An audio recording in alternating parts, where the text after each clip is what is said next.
Ultimo fine settimana di luglio, primo bollino rosso per la viabilità. Secondo le stime dell'Osservatorio Mobilità Stradale di ANAS, tra il 25 luglio e il 31 agosto sulle strade e autostrade di competenza ci saranno oltre 273 milioni di spostamenti, con un picco di 13 milioni già previsto per questo weekend.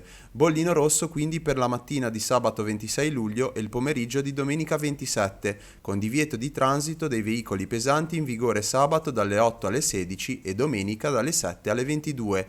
Il bollino nero è previsto invece nelle mattinate di sabato 2 e 9 agosto. L'aumento dei flussi veicolari in tutta Italia fa scattare le strategie di gestione del traffico. Il piano estivo per l'esodo di ANAS prevede il potenziamento del personale e il ridimensionamento dei cantieri. Durante l'estate saranno operativi 2.500 addetti con un presidio di 24 ore su 24 per monitoraggio ed emergenze, mentre fino all'8 settembre saranno chiusi o sospesi 1.348 cantieri, circa l'81% di quelli attivi. Per quanto riguarda la Liguria, le osservate speciali di ANAS sono la strada statale 1 Aurelia e la strada statale 45 di Valtrebbia, ma la viabilità ligure dipenderà molto dallo stato della rete autostradale. Rispetto ai disagi dei cantieri, Regione e Autostrade per l'Italia hanno concordato anche per quest'anno un piano di smontaggio nel fine settimana.